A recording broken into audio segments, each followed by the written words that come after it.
when I fall in love, girl, it's gonna be forever, yes, or I'll never fall in love.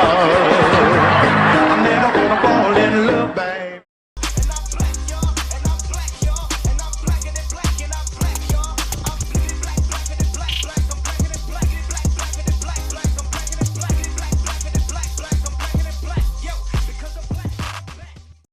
Kyle Barker might be one of the most underappreciated characters in TV history. He may be not only one of the most underrated, underappreciated, but unforgotten. Black folks do not forget the greatness of a Kyle Barker, as he's one of the characters in the hit TV show Living Single. Kyle Barker was a black professional that he had suave, he had swag to him. He kept it player, but also kept it respectful. He had intelligence, he was poised. Kyle Barker was a role model for what the black male should aspire to be. He was the picture of black masculinity. Like, the character of Kyle Barker was so needed during this time in the early 90s, because the biggest characters that we had during this time for the black household and for black boys and men were probably Dwayne Wayne and Urkel. It wasn't exactly what we needed to see in regards to a black male on television. But Kyle Barker was what we needed. There were so many different layers to him, and he had so many classic moments and episodes. But for me, some of his best episodes were like the episode, I believe in season 2, with the hair-raising experience, to where he was doing his presentation to get this mutual fund for Africa. And in doing so, he was told that in order to get approval for the project, he needed to cut his hair. And Kyle Barker had this internal conflict with himself in regards to, should he cut his hair and sacrifice himself, his dignity, his pride for a promotion, or should he sacrifice not getting the promotion and sacrifice his job in order to keep his hair? And at the end of the day, he stood for himself and kept his hair. Not only that, but kept his promotion. And come to find out that it was this Sambo guy, this house Negro, that wanted him to cut his hair in the first place, as his white management colleagues didn't really care.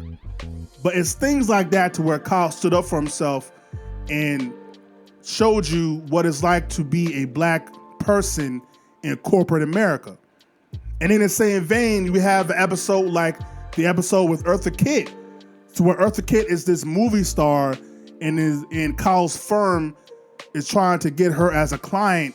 And Kyle, because he's just so player, that he impresses Eartha Kitt's character in order to get her as a client. Eartha Kitt's character insists that he takes her out on a date. And he does. And in that process, Eartha Kitt, because she is who she is, the character she's playing is who she is, that she thinks she can just have Kyle Barker around as a boy toy. And Kyle Barker says, ain't gonna be that though. No, I ain't going like that. No, if we really gonna be friends, you gotta treat me as such. And Eartha Kitt's character is like, oh snap. Now what? Nobody's ever talked to me like that. Nobody's ever told me what it's like to truly be a friend, because everybody tries to kiss my ass because they think they got access to my money. And Kyle, once again, shows his morals, shows his dignity, and shows he can still keep it respectful and stay true to himself, and was still able to be friends with Eartha Kitt's character, even though he stood up to her. I think about his talents in terms of music, and how there was this episode of Raised in Harlem, to where Kyle was on the front line trying to save this jazz club, as the jazz in the Harlem Renaissance, from them being from New York, jazz is a gem that black folks gave to the world. that everybody stole from, by the way. But jazz is an art form that black folks, we gave to the world. And the jazz club was going to be shut down. And Kyle Barker was trying everything in his power to keep it open.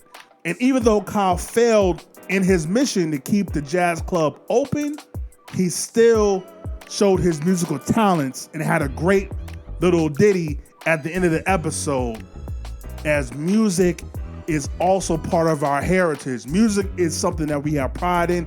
Music is who we are, and it's something that's very important for our culture that most other cultures probably don't understand nor will ever understand, as jazz is one of those genres that was stolen away from us when we all know that it wasn't for your Johnny Coltrane's and Ella Fitzgerald's and your Josephine Baker's and your Louis Armstrongs that jazz wouldn't have been what it became. But the fact that Kyle was on the front line trying to keep a club like that intact once again shows you that Kyle is woke and he's conscious and he knows how much certain things like just something simple as a jazz club is important for our community. And then last but not least, keeping on the music tip, we have probably the greatest episode in living single history. We have an episode like Singing the Blues, to where Kyle, is no secret that he has great vocals. He can sing a little bit. And in the beginning of the episode, he cracks up.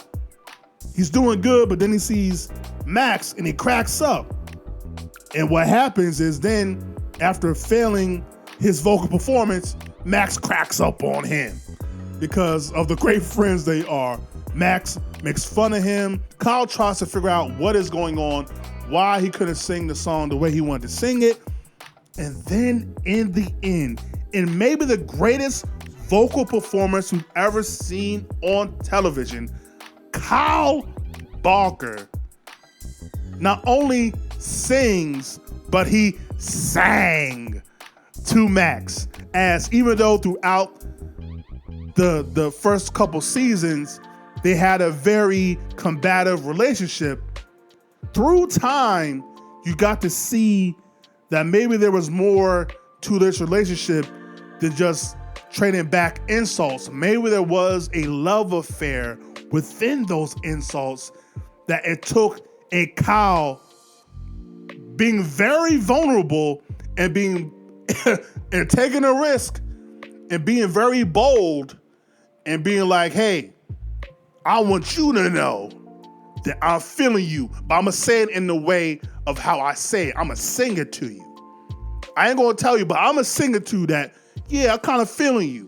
And we just gonna keep it at that. And Max wasn't ready. I wasn't ready. Max was not ready. And that will end up being probably the greatest scene in living single history, with that being led by the extraordinary Kyle Barker, which we also need to give props to Max too, because that scene doesn't work if Max, Erica Alexander isn't doing what she's supposed to do too. Even in that, probably Kyle Barker and Maxine Shaw, attorney at law, is probably my favorite couple on television outside of Martin and Gina, and outside of Claire and Cliff, which that's a whole nother can of worms that we can get to at a later time. But like Kyle Barker, forget Kyle Barker. Let's talk about the man that played Kyle Barker in Terrence T.C. Carson.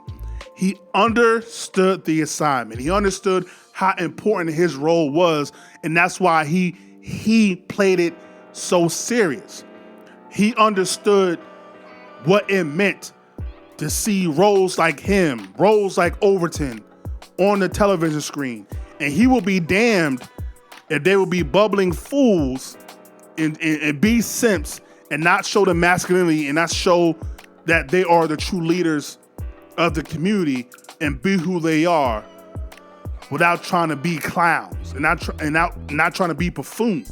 T.C. Carson, Terrence Carson, has multiple interviews explaining how much that role was important and how the different black men he took from different black men to create that character that we've never seen before until that day, so that other black men not only could play roles like that, but in real life could aspire to be someone like that with intelligence, with consciousness, and be respectful and honor the black woman. Still keep it player, but understand your role as well. Like in the style that he had, like nobody was doing it like that.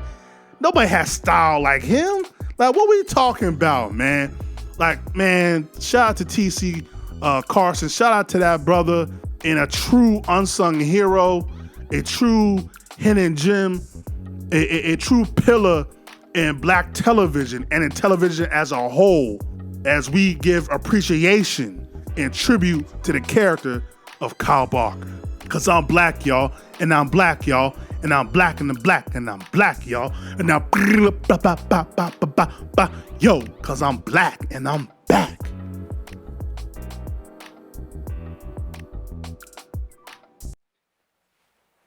My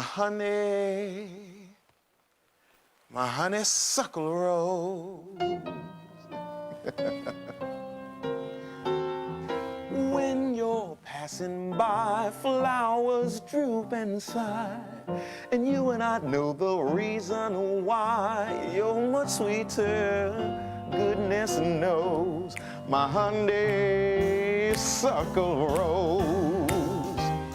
Don't buy sugar, you just have to touch my cup. Oh, you're my sugar, so sweet when you stir it up. When I'm taking sips from your tasty lips,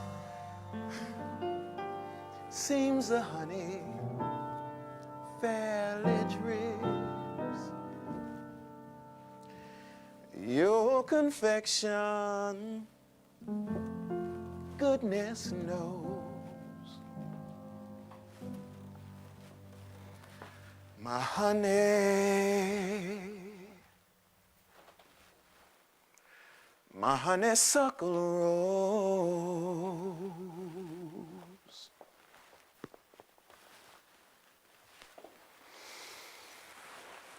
Thank you. Good night.